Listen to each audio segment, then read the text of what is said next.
My name is Phil Perazio, and I'm a urologic oncologist, a surgeon. Like many of you, I absolutely love what I do, and I would not choose another profession.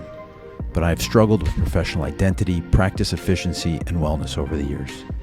Operate with Zen is a podcast designed to explore a mindful approach to surgery and to being a surgeon. By discussing these struggles and mindful solutions, I hope together we can create a community of strong and healthy surgeons. Enjoy.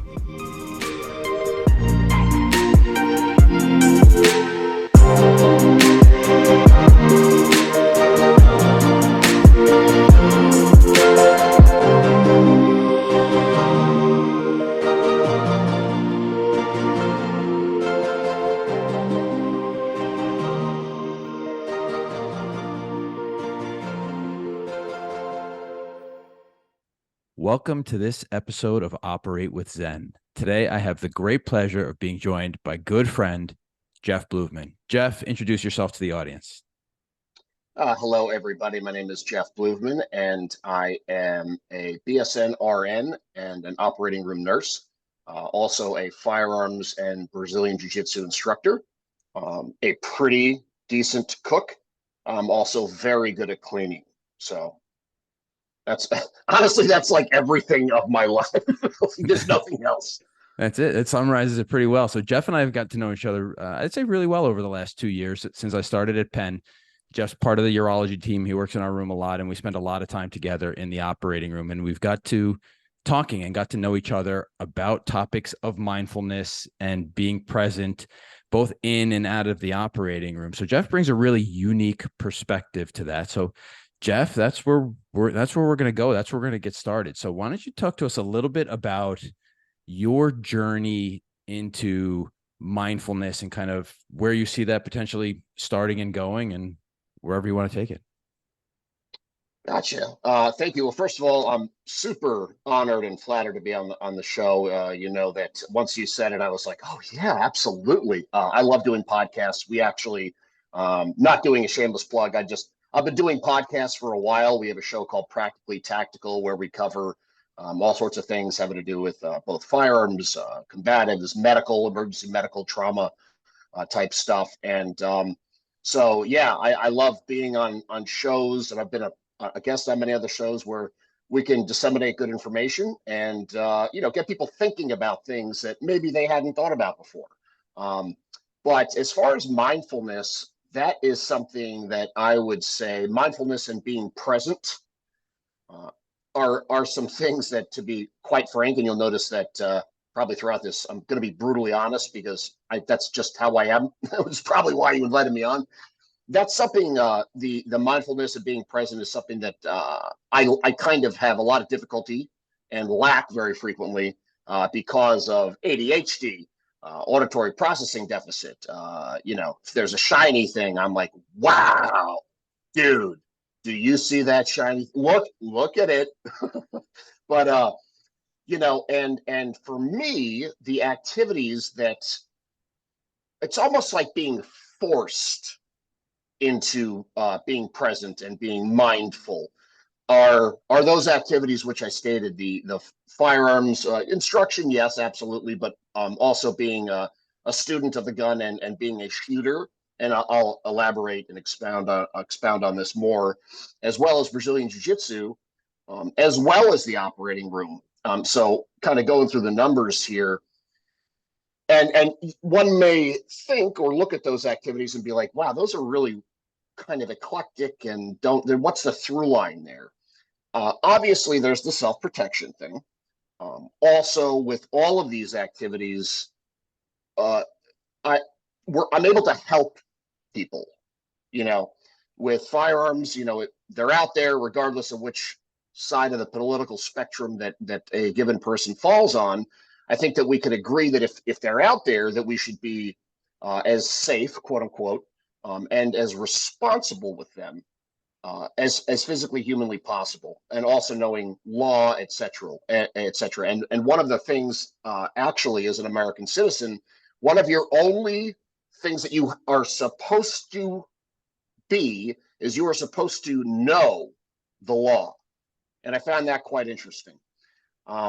So with firearms and Brazilian jiu-jitsu, when I'm shooting, so normally my brain's like, it's like, I call it like a pinball, you know, which is exceedingly useful in very high stress situations, especially with relation to, or as it relates to the operating room. Like the more things that are going on, the ADHD mind is more calm, which is the reason that people with ADHD are on things like amphetamine salts, i.e., Adderall, Vyvanse, Ritalin, because we're trying to spin up the mind so that we calm it, which is a really curious thing that I more recently, actually, after many years, found out via psychopharmacologist about like why do we take these and why does this act differently for certain people. So there is that. Like sometimes it can be a superpower. So if I'm in a trauma or on, you know, beginning this case with Dr. Pierorazio, where it's like we have to get set up, we have to do our timeout, we have to administer heparin, we have to make sure that we have 0.5% of pivocaine playing, you know, bah, bah, bah, bah, bah, bah. My mind is absolutely happy as a pig in shit. It's just, it couldn't be happier and stimulated. And it's when there is a gap or lull in the action, whether that's in a procedure or on an off day, where I need to be careful because that's when the pinball starts again. So it's interesting. Yeah, Jeff, So and I just that's want what, yeah. no, I was just going to comment, and I really like where you're going with this, and how kind of these busy minds, and whether you have documented ADHD or not, many of us have these busy minds that travel Absolutely. all over the place. And basically, what we're working on is ways to kind of quiet that down so we can focus on the tasks at hand. So I apologize for interrupting you, but just wanted to really point that out to listeners that you don't need a documented ADHD or ADD to have this busy mind. And it's something we all struggle with. And it's why meditation Mm-hmm. is hard. It's why sitting in silence is hard. And Mm-hmm. so Jeff's going to tell us some of his stories about how he quiets down his mind. Cause I'll tell you, when he's quiet, super effective. So tell us, Jeff. So one of the things, and I have the tremendous, I call it an honor, to be precepting people, and we have a lot of new what are called gateways in the operating room, which is regardless of prior experience on the floor, etc. There's a 6-month training program that Penn does for operating room nurses, or actually, do the scrubs do 6 months? I think so. I'd have to check. Where, because it is so vastly different than any other kind of nursing, we really need to kind of look at this with different eyes. And I'll kind of totally go off on a tangent there, but one of the things that let me get this in, I actually drew from the tactical training world, and I draw heavily on my other activities, because I find, again, they're very interrelated in a lot of aspects. But I was working and studying under a trainer as a student, which I still am. You know, I still train a lot, and I think that as instructors and as kind of responsible humans, we need to be eternal students. And he said, one task at a time, every task in its time. And I really dug that. And it was just like, boom. And he only said it once, but you know, when something really connects and hits you, it becomes impactful and you remember it better. And what that means is that, and I tell the gateways that I'm training, um, doesn't even have to be somebody that I'm precepting, because a lot of times we're like, oh shit, you know, you're trying to do these what are called pops, or quick detached sutures, and it's very fast. You know, basically you hand, you know, I'm scrubbed in the sterile field, and I'm handing the needle holders to the various people in the sterile field on the team, and basically they take it, they make one incision with the needle, and then snap it off and then start tying. So it's like back and forth and back and forth and back and forth. And it is, especially, and I think for anyone who's not doing that often, is it's nerve wracking. And we have a tendency to get butterfingers, and we're like trying to do 8 things at once. And what I'll tell people is one task at a time, every task in its time, right? You can only do one thing at a time. And if you try to do more than one thing at a time, you are actually going to be less efficient. You are going to start risking safety, and you're not going to do it any better, you know? So that's like a big one for me. And often, and I actually have to actively think about this for myself, where I start to get, holy shit, we got all this stuff to do. And I'm like, Jeff, I need to print out, I need to get into the computer the correct specimen, where it's going, what it's in. Is this fresh? Is this going in formalin? And these are absolutely imperative and of paramount importance, because if I send, this was told to me many moons ago by a surgeon who wasn't chastising me. He was just like, I think he was actually yelling at a resident, which That like, never happens. Never happens. Yeah. Never happened once in my life. I never saw it. And he said, look, we need to know exactly what is we're passing off the field. The field is the sterile area, to the circulator, who's essentially the case manager in the room, who's not in the sterile field and not gloved up and stuff, with special gloves and etc. and wearing the gown. He said, because the person said, right margin, something like that. And it was left margin. And this surgeon like blew his top, and rightfully so, because when I went over to the field and I said, okay, right margin for pathology and formalin, the surgeon was like, hold on, it's left margin. So basically what we've done is we've excised a small portion of somebody's body, and it's going to pathology, which is a lab, so that they can look at it under microscopes, however that may be, and figure out if it's cancerous or not cancerous, etc. And he said, do you realize that if we sent that as right margin and it came back cancerous, we could potentially in the next surgery cut out the wrong part of this person's body? And it was like silence. It was one of those pin drop kind of moments.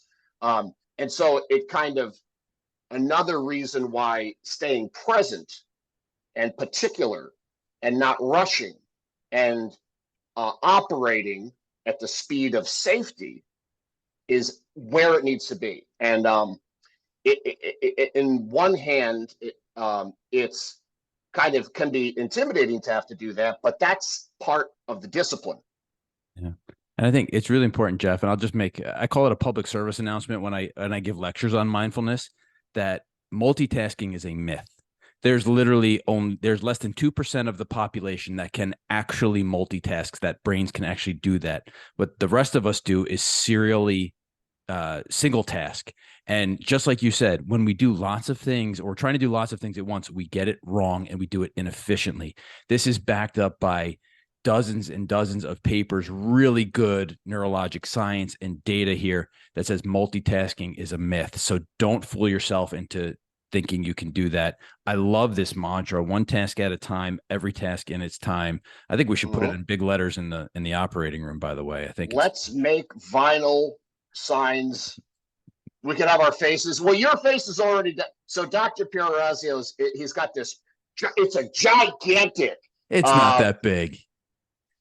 It's noticeable. My mother's very proud. So are all of us. But he's got this in the lobby. It's like head of urology, Dr. Philip Pierorazio, and it's got his face, and it's got it's a 3/4 bust shot, and it's like all the different things that he does. So I thought it was funny. So when it came in, and at this point, Doc and I were friends and friendly, and I took a picture next to it like it was a selfie and sent it to him. But hell, I mean, that's something to be proud of, right? That's not the kind of thing that happens overnight. And you know what's yeah, go ahead. No, go ahead, Jeff. There's all these, and it's funny, like, again, drawing from my background with the tactical training, i.e. firearms, combatives, Brazilian jiu-jitsu, there's a lot of these just one-liners that are just awesome. And I can't really say that I am maybe the author originally, but another one is, you hear this a lot, especially in gun training, is smooth is fast. However, people don't get the second half of it, because it's just like smooth is fast, smooth is fast, smooth is fast. What the whole quote is and I don't recall who said it, but smooth is fast, speed is the natural byproduct of efficiency. So, and that, like, to kind of take it back a step, to maybe even more universal terms, I dare I say layman terms, is like, measure twice, cut once, you know, um, but we don't get any faster by rushing. That's that's another thing where it's like, what did you even call it? Oh, it's a myth. It's a myth. You get, and to draw it back to firearms again, is so there's a shoot house. A shoot house is a structure that can be either for simunition, which is like paint marking rounds, but you using a live firearm that has some of the components removed so that it can only fire these high velocity paint marking rounds. They suck to be shot with, by the way, because we can use them in role playing force on what's called force on force. But a shoot house typically is used for live fire. So you can fire live ammunition. Everybody's donning protective equipment, armored plates, helmets, eye protection, etc. And it's interesting because in the middle of a good shoot house, like the one that we have out at Alliance Police Training in Alliance, Ohio, it's called a catwalk. And you could be up there and watch. So basically, one of the rules, well, it's like, how do you not get crossed with a muzzle, i.e., the end that the bullets come out of? There is a yellow line all around that's like your muzzle is not permitted to go past this point vertically, so that you're not crossing people on the catwalk. But I'm going to land this plane. So it's like, when you're on the catwalk and you're watching really good operators go through the shoot house, which means that you don't just run through a shoot house. Well, you could, and you're going to be like, did you see that guy in the corner? And then be like, oh, what guy in the, oh shit. And this guy with a bomb vest and an AK, and you're like, fuck, I missed it. So we need to move at the speed with which we can process information, and then make an educated, informed decision in real time about what we're doing. Now, that might be a no-shoot target, like a little girl. It may be a bad guy with an AK-47. But if we're on the catwalk and we're watching, the best guys that are going through, or dudes or chicks, whatever, that are going through that shoot house, they don't look like they're running, because they're not. They're just moving smoothly. And I like to use the word, they're flowing through the house. It's very, very interesting, and very, like, you're just, another thing, being present, being mindful. Like, you just watch them and they just flow through the house. Yeah. As you were speaking, Jeff, it brings me, there's a classic saying in surgery, which is really similar to what you said: smooth is fast and fast is smooth. And we hear that mantra all of the time, especially when you're teaching residents who, they want to impress you. They want to get quicker. They want to be better, and just slow down. Like you said, try and work on that flow, and working in kind of one sequence at a time. What you're also doing is eliminating the pauses. You're allowing your mind to kind of work. You eliminate the pauses, so you're being efficient in your thinking, but you're also being in the moment. So you're not thinking of multiple things. And I'm not as well trained as you, but I know the military obviously does some of this. And one of the interesting things they do to get people faster at this processing and thinking is, before doing even cognitive challenges, they put people through physical fitness endurance courses, right? Get your heart rate up, get your breathing up, because that's going to simulate stress. Learn to control that. And guess what? You get faster, more efficient at making your decisions and your activities. Now, there's also a phenomenon where you get too far into the stress, and all of a sudden things come to a crashing halt. Our motor function goes down, our brain function goes down. So it's learning where that fine line in is where you can kind of, your attention and your heart rate and everything are elevated, but to a point where it's beneficial and not detrimental. And that's highly individualized, and that comes with practice. And that's all. And I should, before I go any further, say, because people are going to be like, are you military? Are you law enforcement? Which is the immediate question that people have. No, I am 100% private sector trained with regards to firearms, and I did it on my own time, my own dime. So I'm not former military or law enforcement. But I do want to say And Jeff is, while we think Jeff is famous in the operating room, Jeff is a little famous around the country and around the world for his work in firearms, and particularly the pink pistols. So if I can ask you to just give the audience a little bit of the background there, Jeff, where that comes from. Just tell us that story, and then we can get a little bit into the firearms. sure, this is kind of a rabbit hole, but I will attempt it. So I guess that I would have to preface this with saying that I'm gay. Oh my God, man, the world, the sky is falling. Well, actually, that's what I thought was going to happen. So I'm going to use some terms that I don't know how, quote unquote, you know, current they are, but this is just the way that I think of them. So if somebody's offended, I'm sorry. Maybe. Um, so it took me. So it's like the question is like, how long? When did you know you're gay? For me, because people then some people rarely, by the way, will be like, well, you chose to be gay, and I'll be like, when did you choose to be straight? And they're like, oh.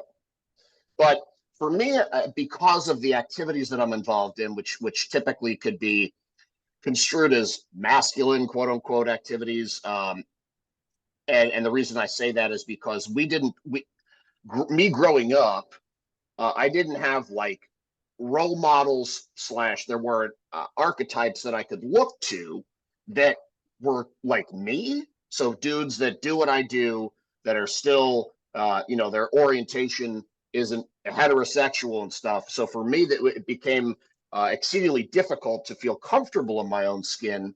And I thought that because of this gay thing, that the the circles that I ran in, I would be chastised, ostracized, etc. And it wasn't until I was working for a company in their gear store, in the tactical training company. I was working for a tactical training company in their gear store. And I got around all these people, and finally I was like, you know what? Fuck it. I'm gonna just do this. And nobody even batted an eyelash. Nobody cared. And in my mind, I was like, the sky is gonna fall. Like I'm done. And that wasn't the case. So I wound up becoming very comfortable with that. Day by day, a little bit more.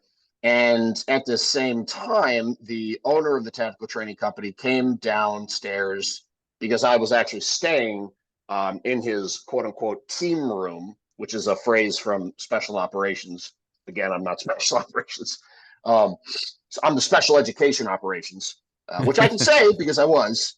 I had the special homeroom and stuff. Anyway, and he's like, "Hey, man, I'm gonna put myself on tape, and we're gonna go and go grab some machine guns and go shoot and put ourselves on tape and send it to this network. Do you want to come?" And I was like, "Oh no, sure." And well, this wound up becoming One Man Army, which was a Discovery Channel show, and I wound up being actually on episode 1 of season 1. And Highly in recommend you that watching episode, it. Just for the audience, highly recommend you watching it. I watched it actually after I had ACL surgery. And I was sitting on the couch, and not only was I mesmerized, but my entire family was mesmerized. Awesome episode, and it was great seeing you in action, Jeff. But go ahead. Sorry for interrupting your story. well, no, thank you. That's very meaningful. People actually still kind of talk about that episode, which I'm always shocked at. So that's kind of cool. And yeah, so at the end of the show, so basically every episode, there's 4 people pitted against one another in feats of strength, speed, and intelligence, single elimination rounds, and the winner at the end of every show gets $10,000. I won't tell you how I did, but at some point in the show, I was asked, and I didn't realize my mic was still on, my microphone was still on, why I didn't join the teams, or if I was going to join the teams being special operations and stuff, and joining up in the military. And I said, well, because I'm gay. And they said they didn't want gays. So I'm not going to go into that whole story, but I wound up saying, because they were like, will you say that on camera? And I said, fuck it. All right. And they were like, really? And I was like, yeah, but I'm not, we're doing this on my terms. So I am not going to get in front of a camera and disparage any of the military branches. And I'm not going to get on the camera and disparage any men or women in uniform. So I'm doing this how I want to do this. And it was really funny because having a network, a production company at your whim, kind of made me feel powerful, you know? So they whisked me away, and it was golden hour. In Hollywood, that means like the sun's starting to go down. It's like beautiful shots and stuff. Anyway, so that wound up coming out. And then later, so basically I wound up coming out on international television, well, national television, and then it went international and stuff through Discovery Channel's various different network stuff, things. And I got involved later with the Pink Pistols. The Pink Pistols is an LGBT organization that I hope I get this right, they're, what is it called? Their tagline is, our goal is to teach gays to shoot and then tell the world that we taught them to shoot. So it's like kind of like an anti-gay bashing via firearms instruction and empowerment. And as a result of that, unfortunately, after the mass shooting at the Pulse nightclub, we wound up getting a bunch of press. And I wound up being one of the featured people in Huffington Post, Washington Post, Rolling Stone, all these different Viceland I did, which was actually a cool episode. You can see that for free. And so, yeah, I mean, that wound up doing it. But it's funny because I never gave them what they wanted, which is for me to say, you know, I don't know honestly, I didn't even know what they wanted, but it was like something like along the lines of, well, you know, gays are different and we need more gays to learn how to shoot. But that's not my thing. And honestly, it's bullshit. And my thing was always, it's a universal right to be able to protect yourself, your loved ones. And it doesn't matter what your color, creed, religion, national background, ethnicity, or sexual orientation is. None of that matters, you know, to me. The only thing that matters is that somebody is seeking personal protection, the ability to protect themselves and their loved ones in a responsible manner. So they were always like, oh, but he's not giving us what we want. No, You know, but that message is so true and so strong, and I think so much more powerful, which is probably why they didn't want it, right? They wanted the more sensationalized approach, but it's so sound. And if we can get into now, Jeff, kind of the tactical approach to things, you know, this universal right to protect oneself, the way we kind of think and process that, it's incredibly powerful. And the metaphors you learn in the tactical space have complete translation to other things we do in life.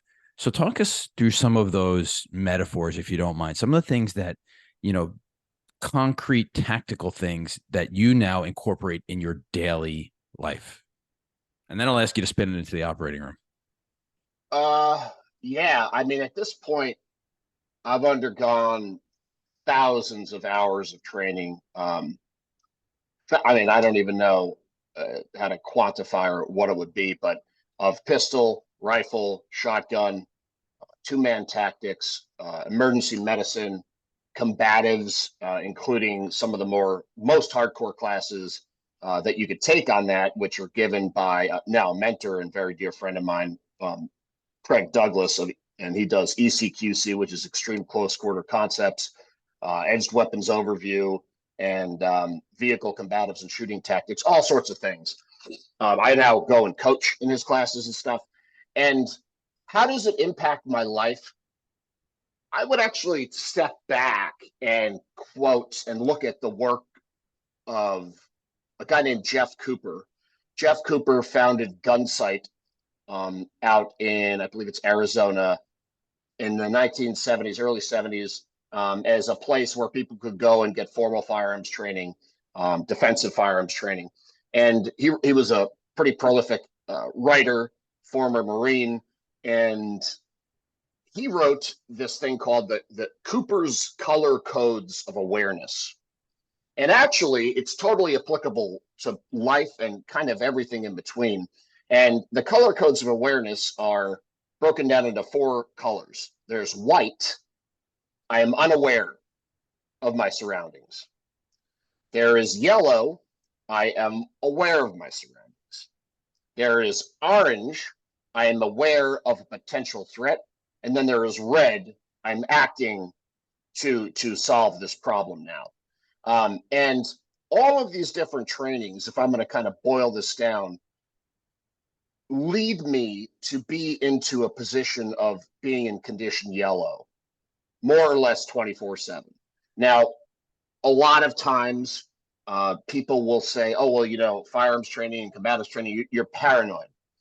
I'm actually, well, I mean, again, that's a judgment that somebody could say, but what I would say to counterpoint to that is that the more studied and the greater and higher my capabilities are, or my abilities to do things and to actively change my environment and what's going on, the less paranoid I am because I'm empowered that I can handle stuff, right? One, and two, being in condition yellow or just aware is, it doesn't take any energy. So, and people are like, well, how could that possibly not take energy? You know, aren't you just like constantly looking over your shoulder? And this is the way I break it down into two things. One, if I was driving down the highway, which actually, if you think about anywhere in Philadelphia, this will be rather appropriate, and I do not see a pothole, and I slam into this pothole and destroy whatever part of my car, I was unaware of that pothole. And you cannot respond to and avoid something you are unaware of. It's impossible. So you would drive to the best of your ability, being aware of your surroundings, right? So that's what condition yellow is. I'm aware of my surroundings. A friend of mine, out of Range Master, he likes to break it down into this. He said that you've got one job. You are to know who is around you and what they are doing. And I really like that because I'm sitting in a diner, I'm getting my favorite, you know, gyro, whatever. You know, I don't even know if that has a good or like an actual pronunciation. Right? And I want to know kind of who's around me. I'm aware and what they're doing. Is somebody going like this and doing the finger at their significant other, going, you know what, you really pissed me off, and now I want to know what's up with that. I want to keep an eye aware of that. You know, certain things that I want to be aware of. Yeah. But yeah. No, I was going to say it's once again a really important message about kind of mindfulness and presence, is being understanding of what's around you. And I think you also bring up a really good point about someone calling you or anyone else paranoid. That's passing judgment on that awareness. And when awareness and mindfulness is cultivated properly, it's without judgment. Right. It's just like you said, it's you're noticing what's going on. Right now, I'm sitting talking to you, but the sun's also setting out of this corner of my eye. My kids are in the background, you know, having their snack and getting ready for bed. I know what's going on around me, but I'm not passing judgment on any of it. And it allows me to exist in this moment with you. I'm not trying to fight those things off. Right. You know, that makes it more challenging, and just sitting in the moment. And I think that the tactical approach is, I think, really poignant to doing that. And I'll, you know, I've never, to be honest with you, you and I have talked about it. I've never gone, well, it's not true. I've shot shotguns and I've shot clay and trap, but I'm looking forward to kind of learning with you how to shoot pistols and other firearms potentially. But one of the things I have done is boxing, and boxing, I think, in a similar vein, really has some value about learning about yourself in the present and in the moment.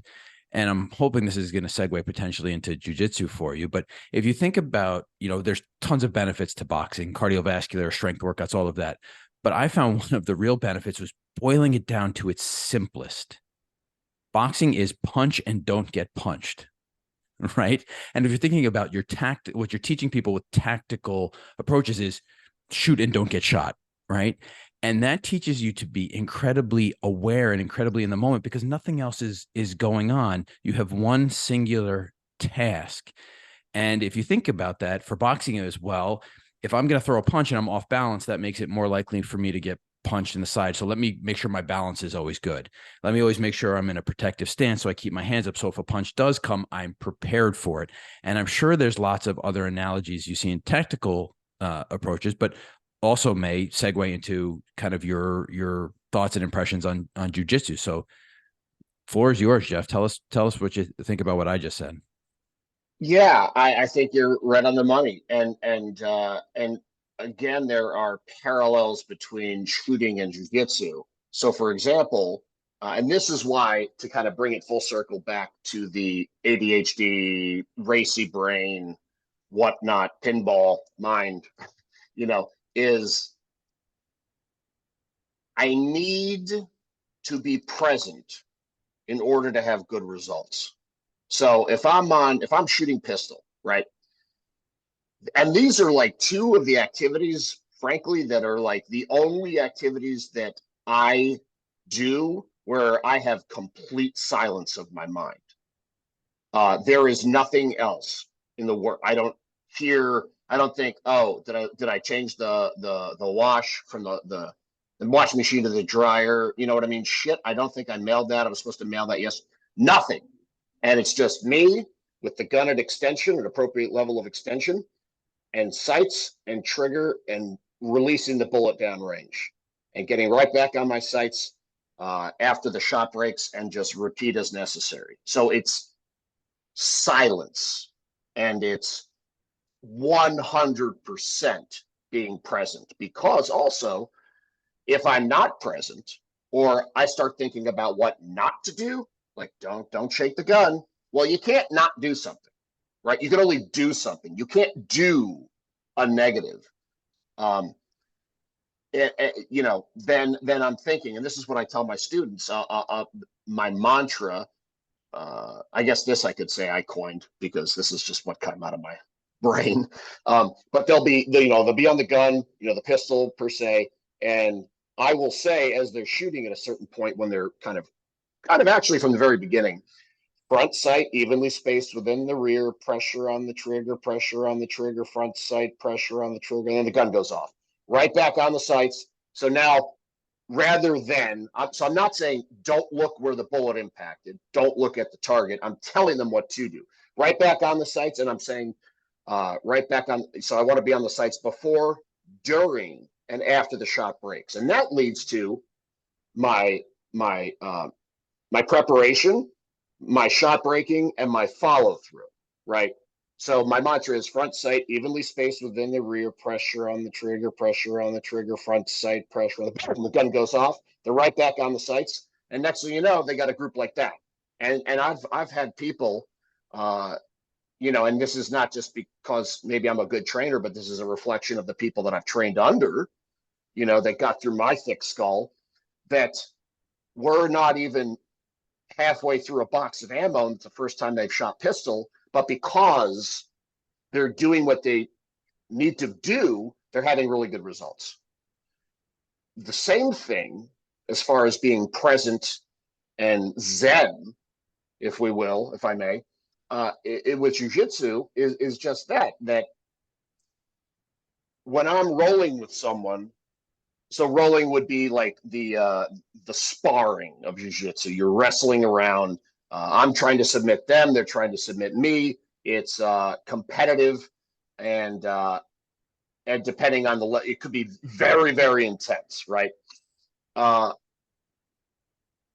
If I'm not present, if I'm thinking about shit that's outside of that mat space, outside of maybe that door when I came in, maybe back in my car, back at my house, then I'm not present and I'm going to get swept. I'm going to get submitted.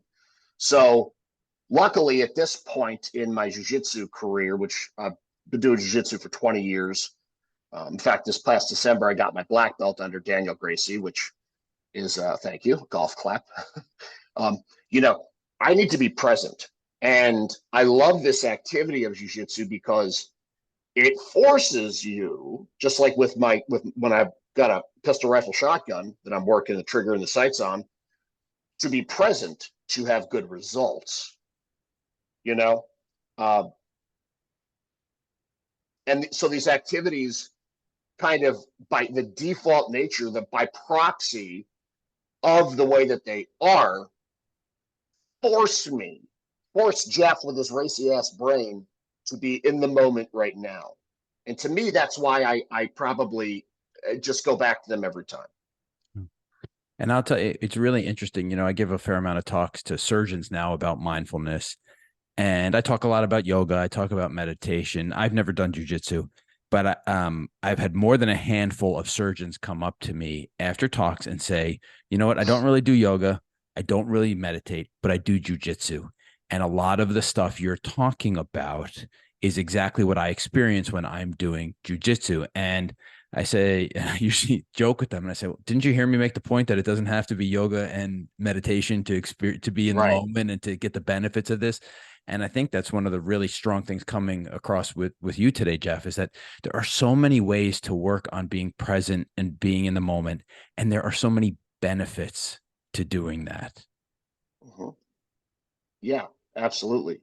The other activity that I failed to mention earlier that so after college, I had a BA in sociology or criminology and a minor in creative writing. But after college, I moved up to New York and I acted for 5 years and like directed stuff. I was always a member of a master level acting class and stuff like that.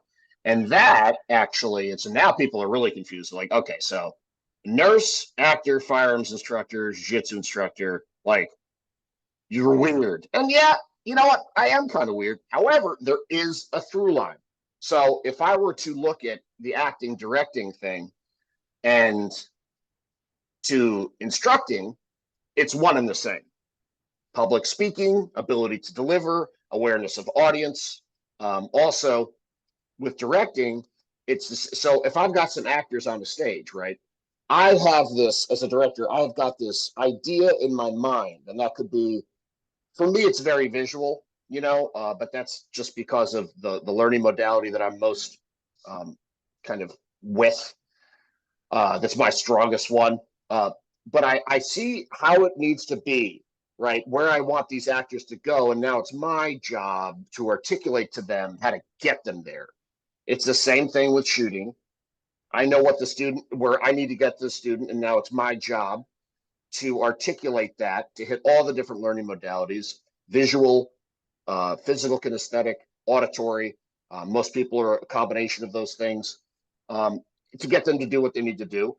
And why I think I'm a half decent, and then look, like I am not a subject matter expert in the OR, but I can teach fundamentals and I love teaching the fundamentals. So there is let me make a distinction there. With the OR, it's like I know where we need to get the new hire, right? And now it's my job to communicate to them. If I'm in a class or a larger class, or I'm teaching multiple people, like for example, jiu-jitsu, because mostly for firearms, I do like a one-on-one now. There are what I consider student failures and administrative failures, i.e. instructor failures. Now, student failure is kind of a harsh thing, but whatever. Would be you got 6 students and one really just isn't getting it, right? So that would be like a student-based, that's a student issue. I've communicated well to the vast majority of people. Now it's my job as an instructor to communicate to get them where they need to be, which is doing the technique. And then there are an administration or an instructor failure, which is nobody's doing it right. That's not a reflection on the students. That's my ass not doing a good job. And like instructors that are dickheads will chastise students and be like, why aren't you getting this? It's like, well, first of all, you're not helping anyone by saying that. And second of all, bro, that's because you're doing a shit job. You're not communicating properly to get people to what they're doing. And one more point about this is we were talking about that golden hour in Hollywood. And also you were talking about how to get residents or people that you're training to I think you called it smooth is fast and fast is smooth, right? I'm a firm believer in You know, when you're training someone and they get that glassy look on their eyes and you're like, they're saturated. They're not going to, they may listen, but they're not hearing anymore because they, you know, at least last I looked with sports science and stuff, and that's all been updated, is like the adult brain can focus for about 45 to 55 minutes before it's saturated. That's why you take breaks. You know what I mean? You go get a drink of water. I tell people like, okay, go get a drink of water, take a piss break. Don't even think about anything we did. Just let your mind kind of chill. But I want people ideally to be learning, and there's a difference, major difference when I like when they're learning while they're fatigued. However, not when they're exhausted. Because when somebody's exhausted, that's when safety issues arise. That's when people aren't actually thinking. But I believe that there is a window of myelination that is greatest when somebody's slightly fatigued. Maybe they've already gone through the bulk of the technique of what they're trying to do, and now they're a little bit like, I really got to focus. I believe that that's like the golden hour there, and shit. What was I got to say about fatigued? Yeah, but exhausted is like danger zone, you know? Yeah, I think you bring up some really good points, and I'll just riff on some of them. I think it's Yeah. really apropos to how we teach too. You know, as surgeons, we're around residents, we're around other people, and we're trying to instruct them. And we saw this with coaches too in sports, where there was the coach who had it was their way, and they crafted certain types of players. We see it in the operating room. There are surgeons who craft certain types of surgeons, but every once in a while, there's the person they give up on. And actually, I'll tell you, most of the time, it's that teacher's fault, not the learners. That learner learns differently, and I think by keeping an open mind and understanding what's going on in the moment, we can enhance the learning of everyone that we come into contact with. I think we're becoming more aware of that as a field, that different people learn differently. And I love how objectively you broke down kind of the instruction, Jeff, right? Different people are going to learn differently. Some people are really visual. Some people are auditory. Some people are tactile or kinesthetic. And sometimes you have to grab their hands and put them in the right position when doing, an operation to show them how it feels to do something. Yep. And all of those things are important. Some people watch by watching others. Everybody has to do. I think that's pretty well known, to your point about myelination. And you're absolutely spot on. Once again, it gets to that point we brought up before about kind of running officers through physical conditioning before making, before doing decision-making tests in the military. You perform better, you myelinate better, to your point, when you are slightly fatigued, when you're in that slightly stressed situation. But you're right, the wheels come off when we're exhausted, and in the operating room, that is a recipe for danger and disaster. And unfortunately, it's been our culture for many, many, many years to work through that exhaustion at all levels. And the vast majority of the time, we're a-okay and we get things right, but not always. So it's a really important point that's very well taken, Jeff. So thanks for bringing that up. Absolutely. And I was just going to say, Jeff, I want to give you kudos. It's, working with you now for 2 years, it is very evident early on that you were an excellent instructor to nurses that you're training, but also to our patients. And we'll get to the patient kind of interactions in a second. But it is now clear to me, having this conversation for the first time with you over the last hour or so, is that how thoughtful you are about this process, that this isn't just something you woke up one day and, hey, guess what? I'm a good instructor. This is something that was conscious and effortful, and you've thought a lot about. And I think that is very well reflected in who you are in the operating room and how you train people. Thank you very much. That's very meaningful coming from you. So I want to take some of the lessons that we've been talking about, Jeff, and I want to spin them all into medicine now. So we'll try to kind of focus everything on interactions in the operating room or medicine, the things we've talked about. But you and I have definitely riffed in the operating room a bunch about mindfulness and presence and intention and what that means. And I'm going to pay you another compliment here because I think it'll start the conversation off properly. But, you know, we do a lot of things for efficiency in the operating room. And it's one of my big things in my position of leadership. And for instance, we have a turnover project where we're really trying to get the rooms to turn over. We're aiming for 35 minutes and we hit the mark most of the time. And Jeff has been one of our key stakeholders in that. And very early on, Jeff said, I'll turn your room over in 35 minutes, but I'm not going to compromise a minute of my time with the patient. That is my time to help this person through this situation. I'm going to learn about them. They're going to learn about me, and they're going to be ready for the operating room. And that's going to take me time. And if that means we come back after 35 minutes, then so be it. But I'm not compromising on this.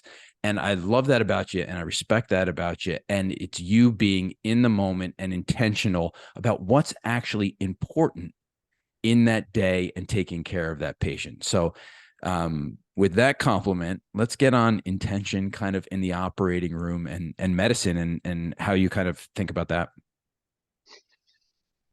Cool. Well, thank you again for the compliment.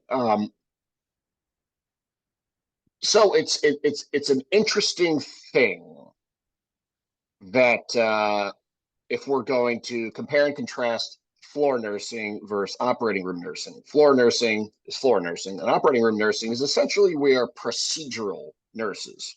We don't really push drugs. I get a handful of drugs, and most of the time I put them on the field, give them to the residents, give them to the certain the attending physician or surgeon, and they use the drugs as necessary.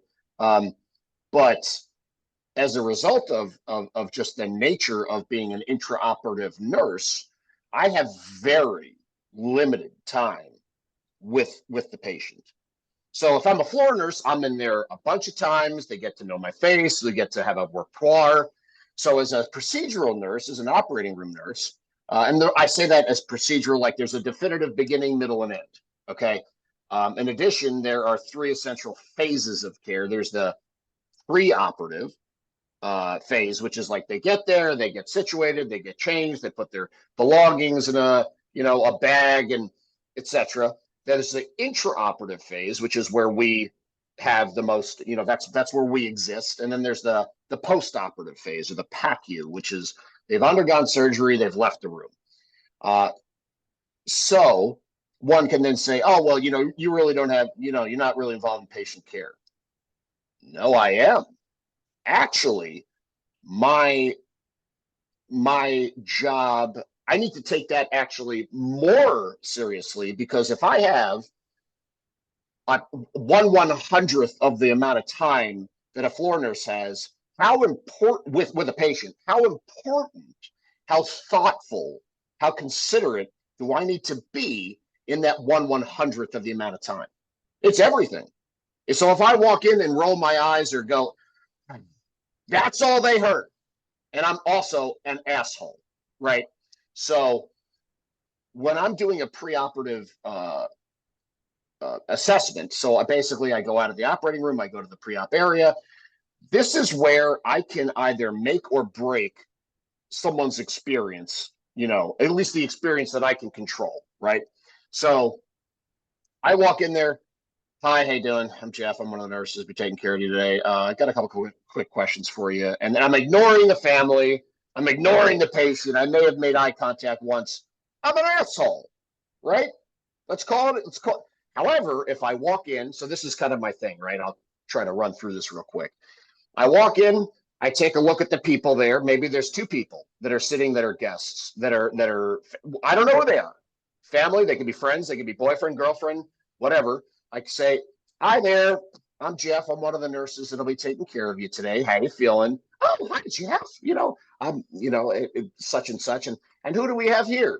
So I'm now bringing them in. This is all very purposeful. There is no, this time I'll just do this. No. This is things that should be pre-planned. And it's like a script that I am, and for me, the script is part what I'm saying, but also like, where am I visually taking this? So, so I introduce myself to them, and then just taking that extra 30, 45 seconds of saying, oh, hi, Jill, very nice to meet you. And you are with relation to oh, you're her husband. We're going to take really good care of her. Now I've got three people that are comfortable a little bit more.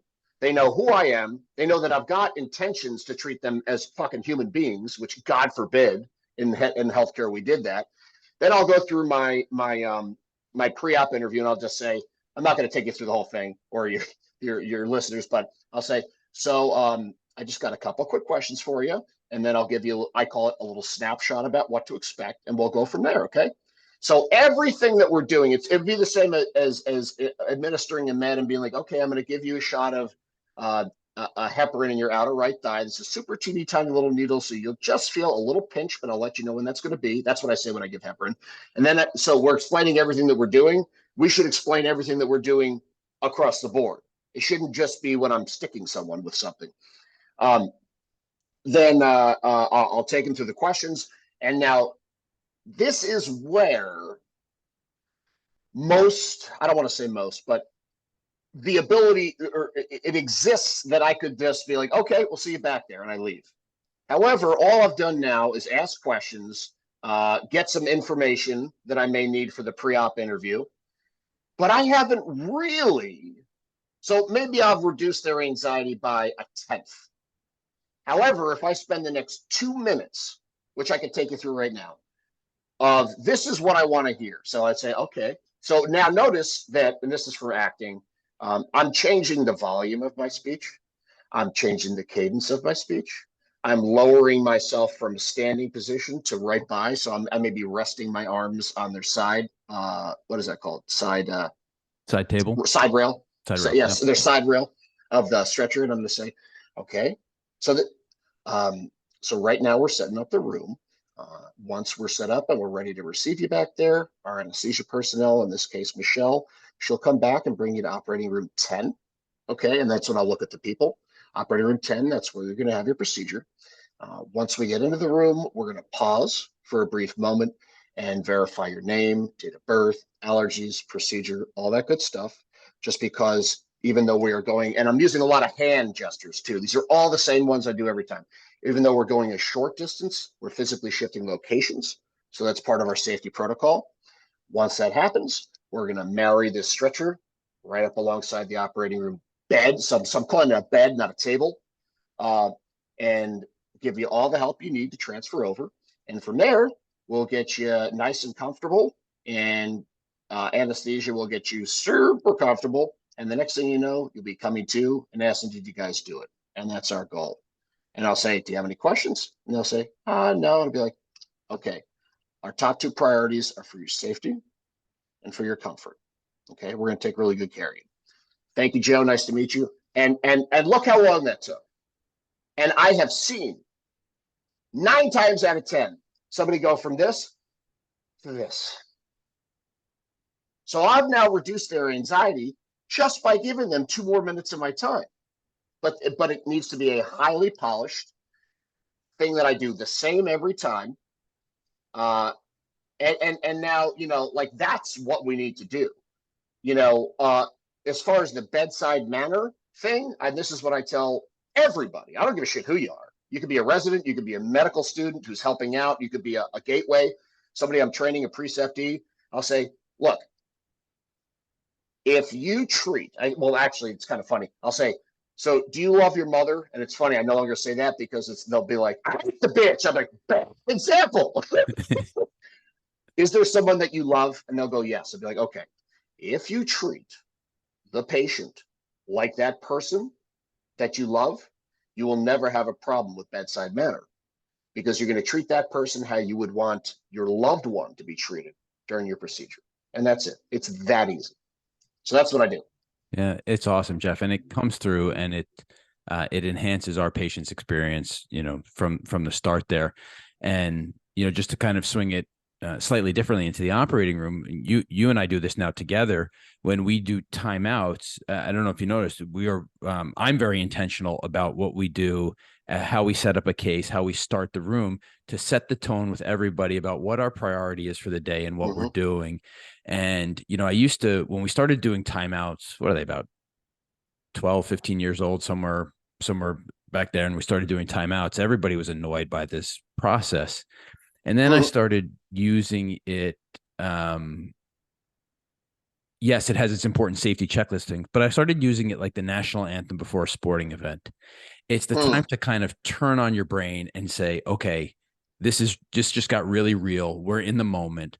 What are we actually here to do? Mr. or Mrs. Jones, kidney, prostate, blood, whatever we're doing for the day, we are now tuned in and cued in. And that's why we do the timeout and we set an intention. And what the intention does, and you've embraced this wholly, is lets everybody know what we're focusing on in the room. And different individuals may have different intentions, and that's okay. And if I know what your intention is and you know what my intention is, we can help each other out throughout the course of a case or throughout the course of a day. And I think there's definitely lessons we've learned from each other over the last 2 years. And I think the message is kind of being thoughtful about what you want to get done and then being true to that process. And what you just said, I think, leads to cohesion and also is a testament to your leadership. We need, at the end of the day, we need a leader. People need to feel like they can look over and that person is going to be able to direct, is going to be able to problem solve, et cetera. And I think that you're a phenomenal leader and also a nice guy, you know. Thanks. Well, thanks, Jeff. uh, yeah, a guy, real quick, a guy who's batshit crazy, super interesting, speaks faster than like Woody Woodpecker on crystal meth. I mean, really, it's a Michael de Bevancourt. I really like what, and he's a revolver trainer almost solely. I've taken his knife work class too, but I've taken his revolver class a couple times. Um, and he said, and I love this, in every high stress, critical situation, one person must remain balanced and calm.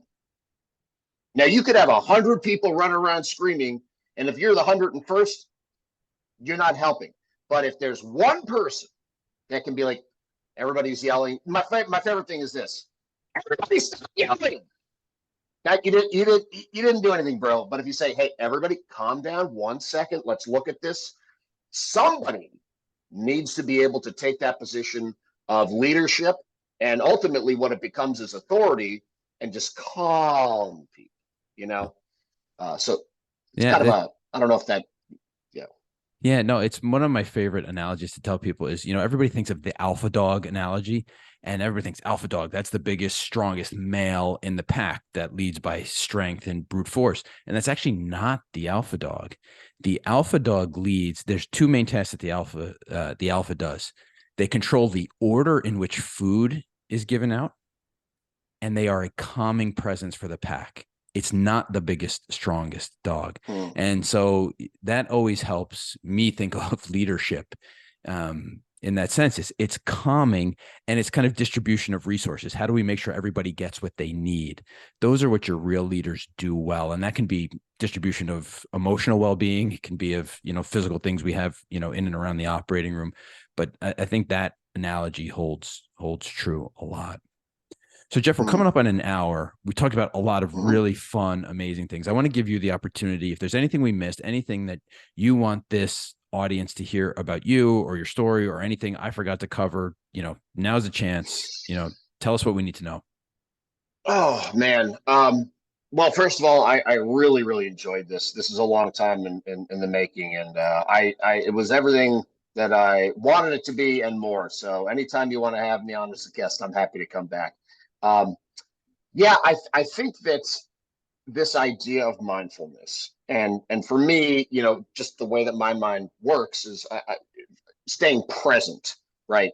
Being present, being mindful of what's going on around us. There are activities that sometimes one wouldn't think, unless they were introduced to them, that we can get significant amounts of that mindful, present zen, as it may be. And there are a lot of activities, but I think that if somebody's game to try firearms, and rather, I should say, if you listen to this and you said, "Wow, that was pretty cool. I want to try shooting." The one thing that I will say about this, and this is not because I sell training as my second career, which I used to do full time, is always seek professional instruction with a given activity, especially one where, you know, the level of responsibility is high and the margin for error is very narrow in that somebody can get gravely injured. You know, it's the same thing with Brazilian jiu-jitsu. I wouldn't recommend you go and watch a video and start to be like, hey, my 12-year-old son, let's do the arm bar. You know, not a good idea. So getting formal instruction and being thoughtful about that can really be life enhancing, and also lead us down this road that Dr. Pierre Razio is talking about with operate Zen. You know, how was that? That felt like a good closing. Yeah, I like that, Jeff, a lot. Well, Thanks. I get to do the official closing though, but even though I did like yours, but so I want to say this has been an amazing conversation, and Jeff is an operating room nurse, firearms instructor, black belt in jiu-jitsu, an actor director, but has really been one of the joys of coming to Penn, to be honest with you, and one of the people I've been able to interact with on a regular basis. And I brought you on the show today because the hope was to make the point that mindfulness can come in a variety of settings, right? And I think we did that clearly with discussions of firearm and tactical training as well as jiu-jitsu. But this conversation was so much more. And I just want to run through some of the themes and really cool things you said as we went through this. In the beginning, we talked about why firearms and jiu-jitsu and medicine. What does any of this have to do with each other? And I don't know if you remember saying this, but you said that it was all about presence through protection, but also through helping others and creating community. And I thought that was really powerful and really strong. We talked about calm mind and your mantra of one task at a time, every task in its time, I think is so appropriate. No matter what field you're in, no matter what your daily tasks are, is huge, and something I think we're going to write that on a board and keep that in the operating room somewhere. You talked about kind of the training. You talked about condition yellow, where you're aware and present of what's going on around you in a non-judgmental way without exerting energy, but how these training and these mindful activities, whether it's meditation, mindfulness, jiu-jitsu, or shooting, helps you cultivate that, and that makes you a better person in the moment. And lastly, you talked a lot about being an instructor, and what I really got out of that was it's not just about flowing and just figuring out, and I want to be a teacher, so let me do that. It's actually being thoughtful about the process. What are your goals? What do you want to get out of that? And how do you think you need to get there? And constantly reflecting back on that. And I think you see that with your, and we can call it kind of your spiel with patients, but it's real and it's cultivated. It's not something that's been created. It's been created for them, but it's not created out of, kind of spite or some bad interaction. It's actually been cultivated for their well-being and for the well-being of the operating room. And I think it's incredibly, incredibly powerful stuff you've said, Jeff. So I just want to make one, technical note for the listeners. You can catch Jeff on Practically Tactical, the podcast. I'm going to put in all of the notes, links to Jeff's articles and shows, including One Man Army, links about Pink Pistols, his press in the Washington Post, the Huffington Post, Rolling Stone. There's some cool YouTube videos and Viceland stuff out there. I'll put it all in the notes. So people who want to learn more about Jeff, want to learn more about firearms or learning about these things, I would highly encourage you to do that. And it's been an awesome time talking with you, Jeff. Thank you so much. Thank you. Good. Look forward to seeing